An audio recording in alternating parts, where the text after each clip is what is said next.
Hello every one, എൻ്റെ പേര് മുഹമ്മദ് അൻസഫ്. ഞാൻ തേർഡ് ഇയർ MBBS സ്റ്റുഡൻ്റാണ്. ഓൾറെഡി ഞാൻ 2 വീഡിയോസ് അപ്ലോഡ് ആക്കിയിട്ടുണ്ടായിരുന്നു. ഇനിയുള്ള ദിവസങ്ങളിൽ എങ്ങനെ നമുക്ക് മുന്നോട്ട് പോകാമെന്ന് പറഞ്ഞിട്ട്, അതായത് ഇനിയുള്ള ദിവസങ്ങളിൽ നിങ്ങൾക്ക് പെൻഡിങ് ടോപ്പിക്സ് ഉണ്ടെങ്കിലും നിങ്ങൾ മോഡൽ എക്സാംസിനെയാണ് ഫോക്കസ് ചെയ്യേണ്ടതെന്ന് പറഞ്ഞിട്ട് ഞാൻ 2 വീഡിയോസ് അപ്ലോഡ് ആക്കിയിട്ടുണ്ടായിരുന്നു. അതിലെല്ലാ കാര്യങ്ങളും വളരെ ക്ലിയർ ആയിട്ട് പറഞ്ഞിട്ടുണ്ട്. എക്സാമ്പിൾസും അതുപോലെ തന്നെ എൻ്റെ എക്സ്പീരിയൻസും ഒക്കെ അതിൽ ഉൾപ്പെടുത്തിയിട്ടുണ്ട്. അപ്പം ഇനി നമുക്ക് ചെയ്യാനുള്ള കാര്യം എന്താണെന്ന് വെച്ച് കഴിഞ്ഞാൽ, എക്സാംസ് ആണ് നമ്മുടെ പാത്ത് മനസ്സിലായി. അപ്പോൾ ഇനി എങ്ങനെ എക്സാംസ് അറ്റംപ്റ്റ് ചെയ്യാം എന്നുള്ള കാര്യമാണ്. ഓക്കെ, അപ്പം എങ്ങനെ ഒരു എക്സാംസിന് അറ്റംപ്റ്റ് ചെയ്യാം എന്നുള്ളൊരു കാര്യങ്ങൾ സംസാരിക്കുന്ന വീഡിയോ ആണിത്, ഈ ഒരു series. Okay, so welcome to the exam series. First one നമ്മൾ പറയാൻ പോകുന്നത് ബയോളജിയാണ്. അപ്പോൾ നിങ്ങൾ ചാനൽ മസ്റ്റായിട്ട് സബ്സ്ക്രൈബ് ചെയ്യുക, വീഡിയോ ലൈക്ക് ചെയ്യുക, ഓക്കെ, കമൻറ്റ് ചെയ്യുക. ഓക്കെ, സോ ഫസ്റ്റ് ബയോളജിനെ കുറിച്ചാണ് പറയാനുള്ളത്. ബയോളജി നമുക്കറിയാം, നമ്മുടെ മാർക്സിൻ്റെ 50% ഓഫ് മാർക്സും കോൺട്രിബ്യൂട്ട് ചെയ്യുന്നത് ബയോളജിയാണ്. നിങ്ങൾക്ക് നല്ലൊരു ഗവൺമെൻറ് MBBS സീറ്റ് കിട്ടണമെന്നുണ്ടെങ്കിൽ ബയോളജിയിൽ നിങ്ങൾക്കൊരു ഫുൾ മാർക്സോ അല്ലെങ്കിൽ അതിനോട് അടുത്തൊരു മാർക്കോ നിങ്ങൾക്ക് വേണം. ഓക്കെ, അത് വളരെ വളരെ ഇമ്പോർട്ടൻ്റ് ആണ്. അപ്പം ഈ ഒരു വീഡിയോയിൽ ഒരുപാട് കാര്യങ്ങൾ സംസാരിക്കുന്നുണ്ട്. പ്രത്യേകിച്ച് നമ്മൾ സംസാരിക്കുന്ന കാര്യം എന്താണെന്ന് വെച്ച് കഴിഞ്ഞാൽ, ചില സമയത്ത് നമുക്ക് അർഹിക്കപ്പെടുന്ന മാർക്കുകൾ നമുക്ക് നഷ്ടപ്പെടാറുണ്ട്. കാരണം എക്സാം എന്ന് പറഞ്ഞു കഴിഞ്ഞാൽ അതിൽ കുറച്ച് ലക്ക് ഫാക്ടറും കൂടി ഉണ്ട്. അപ്പം അത്തരം കാര്യങ്ങൾ നമ്മൾ ശ്രദ്ധിച്ചു കഴിഞ്ഞാൽ നമുക്ക് അർഹിക്കപ്പെടുന്ന മാർക്കുകൾ നമുക്ക് നഷ്ടപ്പെടില്ല. വീഡിയോയിലേക്ക് കടക്കുമ്പോൾ ഞാൻ മെയിൻലി ഈ ഒരു വീഡിയോയിൽ കൊണ്ടുവരുന്ന കാര്യങ്ങൾ എന്താണെന്ന് ചോദിച്ചു കഴിഞ്ഞാൽ, നിങ്ങൾ ആദ്യം മനസ്സിലാക്കേണ്ട കാര്യം, ബയോളജി അത്യാവശ്യം ഡിഫിക്കൽട്ടായിട്ട് വരുന്നത് എങ്ങനെയെന്ന് ചോദിച്ചു കഴിഞ്ഞാൽ ഇതിൻ്റെ ഓപ്ഷൻസാണ്. ഓപ്ഷൻസ് വളരെ കൺഫ്യൂസിങ് ആയിട്ട് കൊടുക്കും. അത് അവരുടെ ഒരു സ്ട്രാറ്റജിയാണ്. ഓക്കെ, അപ്പം നമ്മൾ ചൂസ് ചെയ്യേണ്ട കാര്യം ഏറ്റവും ബെസ്റ്റ് ഓപ്ഷൻ ഏതാണോ അതാണ് നമ്മൾ ചൂസ് ചെയ്യേണ്ടത്. നമ്മുടെ ക്വസ്റ്റ്യൻ ഏറ്റവും അനുയോജ്യമായ ഓപ്ഷൻ ഏതാണോ അതാണ് നമ്മൾ ചൂസ് ചെയ്യേണ്ടത്. അതിനോട് ഏകദേശം സാമ്യമുള്ള ഓപ്ഷൻസ് ഒന്നും ചൂസ് ചെയ്യാൻ പാടില്ല. അതിനേക്കാൾ നല്ല ഓപ്ഷൻസ് ഉണ്ടെങ്കിൽ അത് ചൂസ് ചെയ്യണം. മനസ്സിലായല്ലോ? അപ്പം ഓപ്ഷൻസ് കൺഫ്യൂസിങ് ആക്കിയിട്ട് തരും. അത് അവരുടെ ഒരു രീതി അങ്ങനെയാണ്. ഓക്കെ, അപ്പം ചില ക്വസ്റ്റ്യൻസൊക്കെ അങ്ങനെ വരും. ഓക്കെ, അപ്പോൾ അത്തരം കാര്യങ്ങൾ നിങ്ങൾ ശ്രദ്ധിക്കണം. അപ്പോൾ ഞാൻ ഇനി ചെയ്യാൻ പോകുന്ന കാര്യം എന്താണെന്ന് വെച്ച് കഴിഞ്ഞാൽ, ഇനി ഏതൊക്കെ ടൈപ്പ് ഓഫ് ക്വസ്റ്റ്യൻസ് നമ്മുടെ നീറ്റിന് വരാറുണ്ട് എന്നുള്ളത് ഞാൻ ലിസ്റ്റ് ഔട്ട് ചെയ്തിട്ടുണ്ട്. ഓരോ ടൈപ്പ് ഓഫ് ക്വസ്റ്റ്യൻസ് വരുന്നുണ്ട്. അപ്പോൾ ഞാനതിങ്ങനെ ഓരോന്നോരോന്ന് കാണിച്ചു തരാം. ഓക്കെ, അപ്പോൾ അത്തരം കാര്യങ്ങൾ നിങ്ങൾ ശ്രദ്ധിക്കുക. നിങ്ങൾ ഇനി പഠിക്കുന്ന സമയത്ത് അത്തരം കാര്യങ്ങൾ നിങ്ങൾ ശ്രദ്ധിച്ചതിന് ശേഷം മുന്നോട്ട് പോവുക. ഓക്കെ, അപ്പം ആദ്യമായിട്ട് പറയാനുള്ളത് ഇതിൽ ഫസ്റ്റ് ടൈപ്പ് ഓഫ് ക്വസ്റ്റ്യൻസ് ആണ് കാൽക്കുലേഷൻ ക്വസ്റ്റ്യൻസ്. ഓക്കെ, അപ്പോൾ ഞാൻ ഓരോ ക്വസ്റ്റ്യൻസ് ഇവിടെ കാണിക്കും. അപ്പം ഓൾറെഡി നമ്മൾ പറഞ്ഞ മെത്തേഡ് നിങ്ങൾ മുന്നേ വീഡിയോസ് കണ്ടിട്ടുണ്ടെങ്കിൽ നിങ്ങൾക്കറിയാം. നമ്മളുടെ ഒരു മെത്തേഡ് എങ്ങനെയെന്ന് വെച്ച് കഴിഞ്ഞാൽ, ഇനിയുള്ള ദിവസങ്ങളിൽ ക്വസ്റ്റ്യൻസ് വെച്ചിട്ടാണ് നമ്മൾ കോൺസെപ്റ്റ് പഠിക്കുക. ഓക്കെ, അപ്പോൾ ഓരോ ക്വസ്റ്റ്യൻസ് ഞാനിവിടെ കൊണ്ടുവരും. ഓക്കെ, നിങ്ങളങ്ങനെ തന്നെ ചെയ്യേണ്ടത്. അത് എക്സാംസിൽ നിങ്ങൾ അങ്ങനെ ചെയ്യണം. അതായത് ഓരോ എക്സാംസ് അറ്റംപ്റ്റ് ചെയ്യുക, അതിൽ നിങ്ങൾക്ക് കിട്ടാത്ത ക്വസ്റ്റ്യൻസ് എക്സാം അനാലിസിസ് വഴി അതിൻ്റെ കോൺസെപ്റ്റ് പഠിക്കുക. അത് പെൻഡിങ് ടോപ്പിക്സ് ആവട്ടെ, റിവിഷൻ ടോപ്പിക്സ് ആവട്ടെ. അപ്പോൾ അതുപോലെ നിങ്ങൾ ഇവിടെയും നിങ്ങൾക്ക് യൂസ് ചെയ്യാം. ഇവിടെ ഞാൻ ഓരോ ക്വസ്റ്റ്യൻസ് കൊണ്ടുവരും. ഈ ക്വസ്റ്റ്യൻസിനെ നിങ്ങൾ അറ്റംപ്റ്റ് ചെയ്ത് നോക്കുക. അറ്റംപ്റ്റ് ചെയ്തിട്ട് കിട്ടിയിട്ടില്ലെങ്കിൽ നിങ്ങൾ എന്ത് ചെയ്യുക, അതൊന്ന് ജസ്റ്റ് മാർക്ക് ചെയ്യുക. എന്നിട്ട് വീഡിയോ കണ്ടതിന് ശേഷം നിങ്ങൾ NCERT നോക്കിയിട്ട് അതൊന്ന് ക്ലിയർ ചെയ്യുക. ഓക്കെ, അങ്ങനെ പഠിക്കുക. ക്വസ്റ്റ്യൻസ് വെച്ചിട്ട് കോൺസെപ്റ്റ് പഠിക്കുക. അത് പെൻഡിങ് ടോപ്പിക്സ് ആയിക്കോട്ടെ, റിവിഷൻ ടോപ്പിക്സ് ആയിക്കോട്ടെ. അപ്പോൾ അങ്ങനെയാണ് പഠിക്കേണ്ടത്.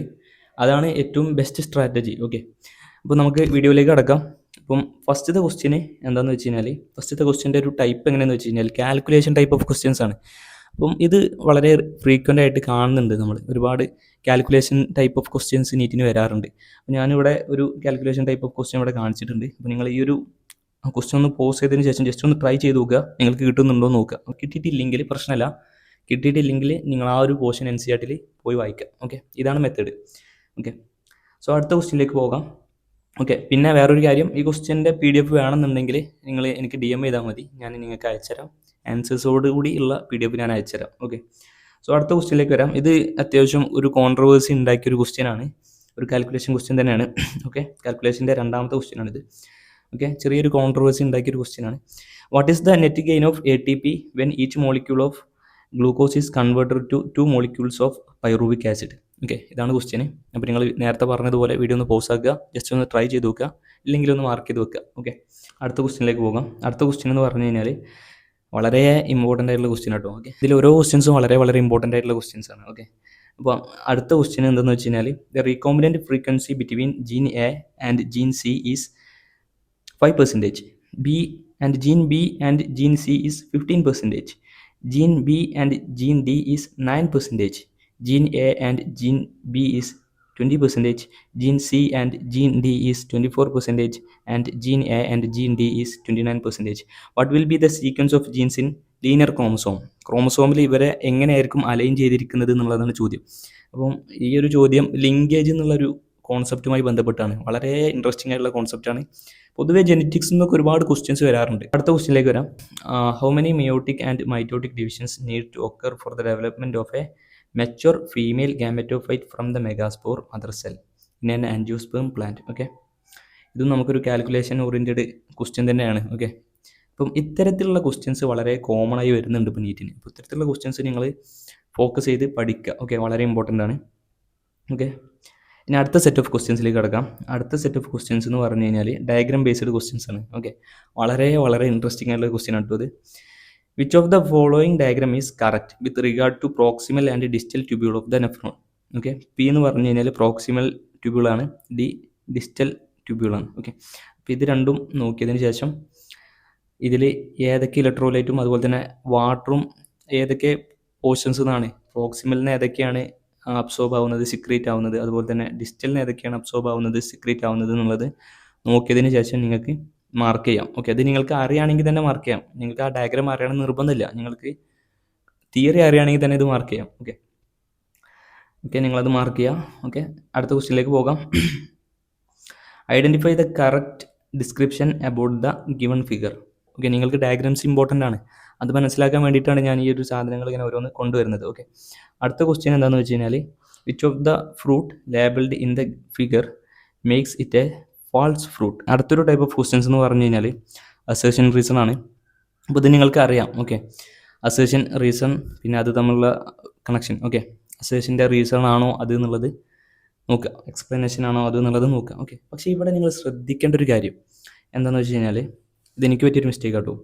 ഞാൻ മോഡൽ എക്സാംസ് എഴുതുന്ന സമയത്ത് എൻ്റെ അധിക മോഡൽ എക്സാംസിൻ്റെയും ഓപ്ഷൻ 1 എന്ന് പറഞ്ഞു കഴിഞ്ഞാൽ assertion and reason is correct, reason are correct and reason is the explanation of assertion. ഇതാണ് എൻ്റെ ഒന്നാമത്തെ ഓപ്ഷൻ വരാറുള്ളത് മോഡൽ എക്സാംസിന്.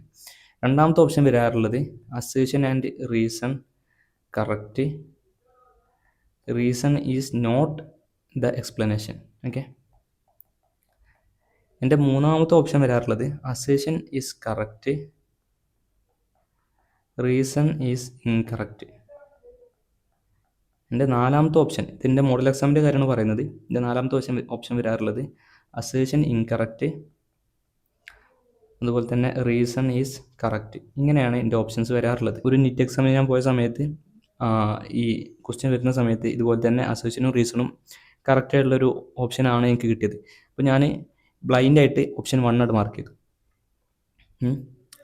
ബ്ലൈൻഡായിട്ട് നീറ്റ് എക്സാമിന് പോയ സമയത്ത് ബ്ലൈൻഡായിട്ട് ഞാൻ എന്ത് ചെയ്തു, ഓപ്ഷൻ 1 മാർക്ക് ചെയ്തു. അപ്പം ഇത് കൊണ്ടുണ്ടായ സംഭവം നിങ്ങൾക്ക് മനസ്സിലായില്ലേ? അസേഷൻ റീസണും correct, reason is the correct explanation ആണ് എൻ്റെ ആൻസർ. ഞാൻ അത് തന്നെയാണ് ഓപ്ഷൻ 1 എന്ന് വിചാരിച്ചു. പക്ഷേ അതല്ല ഓപ്ഷൻ 1 വേറെയാണ്. അപ്പോൾ ഇവരുടെ ഓപ്ഷൻ 1ഉം നമ്മുടെ ഓപ്ഷൻ 1ഉം സെയിം തന്നെയാണോ എന്ന് നിങ്ങൾ നോക്കണം. അത് വളരെ ഇമ്പോർട്ടൻ്റ് ആണ്. കെയർലെസ് ആയിട്ട് മിസ്റ്റേക്ക് വരാറുണ്ട്. അപ്പം അത് നിങ്ങൾ ശ്രദ്ധിക്കുക, വളരെ ഇമ്പോർട്ടൻ്റ് ആണ്. ഇതാണ് ഇവിടെ ശ്രദ്ധിക്കാനുള്ളത്. അടുത്തൊരു ടൈപ്പ് ഓഫ് ക്വസ്റ്റ്യൻസ് ഇക്വേഷൻസ് ആണ്. ഇതും വളരെ കോമൺ ആയിട്ട് വരുന്നുണ്ട്. ഓർഗാനിസം ആൻഡ് പോപ്പുലേഷൻ എന്നുള്ള ചാപ്റ്ററിലെ ഇക്വേഷൻ ആണിത്. അപ്പം ഇക്വേഷൻസ് നിങ്ങൾ പഠിക്കുക. ഓക്കെ, അടുത്തതായിട്ട് നമ്മൾ ശ്രദ്ധിക്കാനുള്ളത് സ്റ്റേറ്റ്മെൻറ്റ് ക്വസ്റ്റ്യൻ ആണ്. സ്റ്റേറ്റ്മെൻറ്റ് ക്വസ്റ്റ്യനും ഈ പറഞ്ഞ പോലെ തന്നെ ശ്രദ്ധിക്കാനുള്ള കാര്യം എന്താണെന്ന് വെച്ച് കഴിഞ്ഞാൽ ഇതിൻ്റെ ഓർഡറാണ്. ഓക്കെ, നിങ്ങൾ പഠിച്ച ഓർഡറും ഇവിടെയുള്ള ഓർഡറും ഒരു പക്ഷേ സെയിം ആവണമെന്നില്ല. അപ്പോൾ സെയിം ആണോ അല്ലേ എന്നുള്ളത് നിങ്ങൾ നോക്കുക, എന്നിട്ട് മാർക്ക് ചെയ്യുക. ബ്ലൈൻഡായിട്ട് മാർക്ക് ചെയ്യരുത്. ഓക്കെ, അതാണ് ഒന്നാമത് പറയാനുള്ളത്. അപ്പം ഈ കേസ് നിങ്ങൾ നോക്കുക, ligaments are dense irregular tissue, cartilage is dense irregular tissue. അപ്പോൾ ഈ രണ്ട് ഓപ്ഷനും ശരിയാണോ നോക്കുക, അത്രേ ഉള്ളൂ. ഇതിൽ വേറെ എക്സ്പ്ലനേഷൻ ആണോ ഒന്നും നോക്കേണ്ട ആവശ്യമില്ല, നിങ്ങൾക്കറിയാലോ. അതുപോലെ തന്നെ അടുത്തൊരു ക്വസ്റ്റ്യനും ഇതുപോലെ തന്നെ വന്നിട്ടുണ്ട്. നേരത്തെ പറഞ്ഞതുപോലെ നിങ്ങൾ ചെയ്യട്ടോ. ഓക്കെ, വീഡിയോ പോസ് ആക്കുക, ജസ്റ്റ് ട്രൈ ചെയ്യുക. ഓക്കെ, അടുത്തതായിട്ട് മാച്ച് ദ ഫോളോയിങ് ആണ്. ഇവിടെ ഞാൻ ചെയ്യുന്ന ഒരു രീതി പറഞ്ഞുതരാം. ഓക്കെ, ഈ ക്വസ്റ്റ്യനിൽ ഞാൻ ചെയ്യാൻ പോകുന്ന രീതി എങ്ങനെയാണെന്ന് വെച്ച് കഴിഞ്ഞാൽ ഞാൻ എന്തെങ്കിലും ഒരു ഓപ്ഷൻ എടുക്കും. ഓക്കെ, ഇതിലിപ്പോൾ ഞാൻ പാരസൈറ്റിസം എടുക്കും. പാരസൈറ്റിസത്തിൽ നമുക്കറിയാം ഒരാൾക്ക് പോസിറ്റീവും വേറൊരാൾക്ക് നെഗറ്റീവും ആണ്. ഓക്കെ, ഞാനിവിടെ 3 എന്ന് മാർക്ക് ചെയ്തു. പിന്നെ നോക്കുന്ന സമയത്ത് ഞാൻ ഓപ്ഷനിലേക്ക് നോക്കുന്ന സമയത്ത് D3 ആയിട്ടുള്ളത് 2 ഓപ്ഷൻ മാത്രമേ ഉള്ളൂ. ഓക്കെ, ബാക്കി രണ്ടും D3 അല്ല. അപ്പോൾ ഈ 2 ഓപ്ഷൻ നോക്കിയാൽ മതി. അപ്പം C കിട്ടിക്കഴിഞ്ഞാൽ നമുക്ക് ആൻസറായി. ഓക്കെ, ബാക്കിയുള്ളത് സി അല്ലെങ്കിൽ ബി ഏതെങ്കിലും ഒന്ന് നോക്കിയാൽ മതി. ഓക്കെ, ഞാനിവിടെ സി നോക്കുന്നു. സി എന്ന് പറഞ്ഞു കഴിഞ്ഞാൽ അമ്മൻസാലിസമാണ്. അമ്മൻസാലിസം എന്ന് പറഞ്ഞു കഴിഞ്ഞാൽ ഒരാൾക്ക് നെഗറ്റീവും വേറെ ഒരാൾക്ക് ന്യൂട്രലുമാണ്. അപ്പം അത് C2 ആണ്. ഓക്കെ, അപ്പോൾ C2 അപ്പോൾ അങ്ങനെ ഓപ്ഷൻ വരുന്നത് ഓപ്ഷൻ 1 ആണ്. A4 B1 C2 D3. അപ്പോൾ ഇങ്ങനെ നിങ്ങൾക്ക് മാർക്ക് ചെയ്യാം. ഒന്ന് ക്രോസ് ചെക്ക് ചെയ്യുകയും ചെയ്യാം. ഓക്കെ, ബാക്കിയുള്ള ഓപ്ഷൻസ് ഒന്ന് ക്രോസ് ചെക്ക് ചെയ്യാം. സമയമില്ലെങ്കിൽ ഇത് രണ്ടും മാത്രം മതി, നേരെ പോകാം. ഓക്കെ, അത്രേ ഉള്ളൂ. എല്ലാ ഓപ്ഷൻസും നോക്കണം. ഞാൻ നേരത്തെ പറഞ്ഞതുപോലെ ഏറ്റവും സ്യൂട്ടബിൾ ആയിട്ടുള്ള ഓപ്ഷനാണ് നോക്കേണ്ടത് നിങ്ങൾ. ഓക്കെ, ഇതിലിപ്പോൾ ഞാൻ പാരസൈറ്റിസത്തിൽ ഈ 4 ഓപ്ഷൻസും കൺസിഡർ ചെയ്തിട്ടാണ് ആൻസറിലേക്ക് എത്തിയത്. അതുപോലെ തന്നെ നിങ്ങൾക്കൊരു ഓപ്ഷൻ കിട്ടിയെന്ന് വിചാരിച്ച് നിർത്തരുത്. അതിൻ്റെ എല്ലാ ഓപ്ഷൻസും നോക്കണം. ബാക്കിയുള്ള 4 ഓപ്ഷൻസും ബാക്കിയുള്ള 3 ഓപ്ഷൻസും നിങ്ങൾ നോക്കണം. അതാണ് അതിൽ പറയാനുള്ളത്. ഓക്കെ, അതേപോലെ ഒരു ക്വസ്റ്റ്യനും കൂടി ഉണ്ട്, ഇത് നിങ്ങൾ ചെയ്യാൻ. അപ്പോൾ ഇത്ര ക്വസ്റ്റ്യൻസാണ് നമുക്കുള്ളത്. ഇത്രയും ടൈപ്പ് ക്വസ്റ്റ്യൻസാണ് നമുക്കുള്ളത്. പിന്നെ സിംഗിൾ റെസ്പോൺസ് ക്വസ്റ്റ്യൻസ് ആണ്. സിംഗിൾ റെസ്പോൺസ് ക്വസ്റ്റ്യൻസ് എന്ന് പറഞ്ഞു കഴിഞ്ഞാൽ നേരത്തെ നമ്മൾ കണ്ട ഇതേപോലെ ക്വസ്റ്റ്യൻസ്. ഓക്കെ, കാൽക്കുലേഷൻ്റെ ഒക്കെ പോലത്തെ ക്വസ്റ്റ്യൻസ് ആണ്. പിന്നെ മൾട്ടിപ്പിൾ റെസ്പോൺസ് ക്വസ്റ്റ്യൻസ് ഉണ്ട്. 1, 2 കറക്റ്റ്, 1 and 3 കറക്റ്റ്, അങ്ങനത്തെ ഓപ്ഷൻസ് ഉള്ള ക്വസ്റ്റ്യൻസ്. അപ്പോൾ അത് ഞാൻ ഇൻക്ലൂഡ് ആക്കിയിട്ടില്ല, നിങ്ങൾക്കറിയാലോ. അത്രയും കാര്യങ്ങളാണ് പറയാനുള്ളത്. അപ്പം ഈ ഒരു PDF നിങ്ങൾക്ക് കിട്ടണമെന്നുണ്ടെങ്കിൽ നിങ്ങൾ എനിക്ക് DM ചെയ്താൽ മതി, ഞാൻ ലിങ്ക് കൊടുക്കാം. പിന്നെ ഇതിൽ ഞാൻ ആൻസേഴ്സും മാർക്ക് ചെയ്യാം. ഓക്കെ.